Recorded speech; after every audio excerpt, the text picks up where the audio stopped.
Cabbage పులిహోర ఆవ పెట్టుకోవడం ఎలాగో ఇప్పుడు మనం చూద్దాం. సో ఫ్రెండ్స్, ఫస్ట్ టైం కనుక మన ఛానల్ని ఎవరైనా చూస్తున్నట్లయితే ప్లీజ్ సబ్స్క్రైబ్ చేసుకోండి. వీడియోకి అయితే ఒక లైక్ ఇవ్వండి, తెలిసిన వాళ్ళకి, ఫ్రెండ్స్కి, రిలేటివ్స్కి షేర్ చేయండి. సో లేట్ చేయకుండా రెసిపీలోకి వెళ్ళిపోదాం రండి. ముందుగా దానికి కావాల్సిన పదార్థాలు: సన్నగా తరిగి పెట్టుకున్న క్యాబేజీ ముక్కలు. ఇక్కడ నేను 2 కప్పుల వరకు తీసుకున్నాను, అంటే సుమారుగా ఒక పావు కిలో వరకు ఇక్కడ నేను క్యాబేజీ ముక్కలు తరుక్కొని తీసుకున్నానండి. చిన్న నిమ్మకాయ సైజ్ అంతా చింతపండు ముందుగానే వాటర్ వేసి నానబెట్టుకోవాలి. కరివేపాకు ఒక రెమ్మ, 2 పచ్చిమిర్చి కట్ చేసుకున్న ముక్కలు, 2 ఎండుమిర్చి, అలాగే ఒక హాఫ్ టీ స్పూన్ ఫ్రెష్ అల్లం వెల్లిపాయల పేస్టు, అలాగే కొంచెం కొత్తిమీర, పసుపు హాఫ్ టీ స్పూన్, రుచికి తగినంత సాల్టు, ఆవాలు, జీలకర్ర, అలాగే శనగపప్పు, మినప్పప్పు ఇవన్నీ కలిపి 2 స్పూన్ల వరకు తీసుకోవాలి. ఒక టీ స్పూన్ ఆవపిండి, ఒక హాఫ్ టీ స్పూన్ ధనియాల పొడి, ఇంకా తగినంత ఆయిల్ కూడా దీంట్లో తీసుకోవాలి. ఇప్పుడు ప్రిపరేషన్ విధానం చూద్దాం.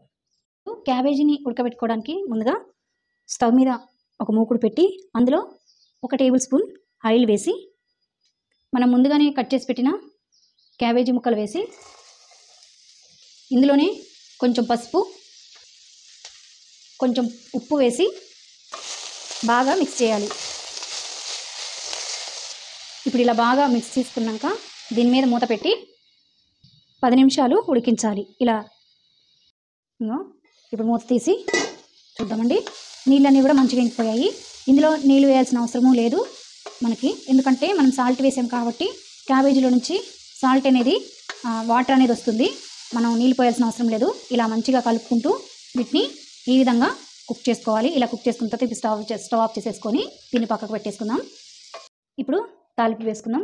దానికోసం స్టవ్ మీద ఒక కళాయి పెట్టి నేనైతే ఇక్కడ మట్టి పాత్రని యూజ్ చేస్తున్నానండి. 2 టేబుల్ స్పూన్స్ ఆయిల్ వేసుకోవాలి. ఆయిల్ కొంచెం హీట్ అయ్యాక తాలింపు దినుసులు వేసుకోవాలి. ఇలా తాలింపు దినుసులన్నీ దీంట్లో యాడ్ చేసిన తర్వాత ఇప్పుడు వీటిని బాగా ఫ్రై చేయాలి. ఇవి మంచిగా దోరగా ఫ్రై అయిన తర్వాత ఇప్పుడు 2 ఎండుమిర్చి ముక్కల్ని తుంపుకొని వేసుకోవాలి. ఇందులోనే కరివేపాకు వేసి పచ్చిమిర్చి ముక్కలు కూడా యాడ్ చేసుకున్నాం. ఇప్పుడు అల్లం వెల్లిపాయ పేస్ట్ కూడా వేసుకున్నాం. మనం వేసిన పోపు అంతా కూడా మంచిగా ఫ్రై అయిన తర్వాత ఇప్పుడు మనం ముందుగానే నానబెట్టుకున్న చింతపండుని గుజ్జు తీసుకొని వేసుకోవాలి. ఇందులోనే 2 చిటికల పసుపు పొడిని కూడా వేసి కలుపుతూ బాగా ఫ్రై చేయాలి. ఇప్పుడు చింతపండు గుజ్జంతా కూడా దగ్గర పడిన తర్వాత 1 స్పూను ఆవపిండి వేసుకోవాలి. వేసుకున్న తర్వాత ఇప్పుడు బాగా ఫ్రై చేసుకొని ఇప్పుడు ఈ పోపు అంతా కూడా బాగా ఫ్రై అయిన తర్వాత ముందుగానే ఉడికించి పెట్టుకున్న క్యాబేజీ ముక్కలను వేసుకోవాలి.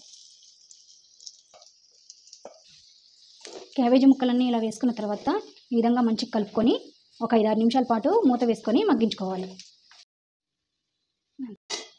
6 నిమిషాల పాటు ఇది బాగా ఫ్రై అయింది. ఈ విధంగా మనకి బాగా ఫ్రై కావాలి. ఇప్పుడు లాస్ట్లో దీంట్లో కొంచెం కొత్తిమీరని యాడ్ చేసుకొని ఒకసారి బాగా కలుపుకుందాం.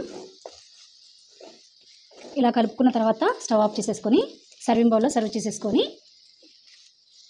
తినేసేయడమే. ఇంతేనండి, చాలా చాలా సింపుల్గా ఎంతో టేస్టీగా మనం క్యాబేజీ ఆవ పెట్టిన కూర మనకి రెడీ అయిపోయింది. So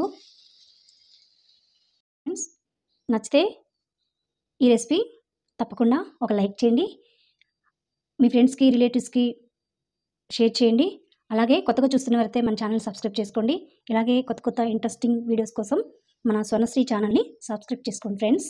thank you for watching.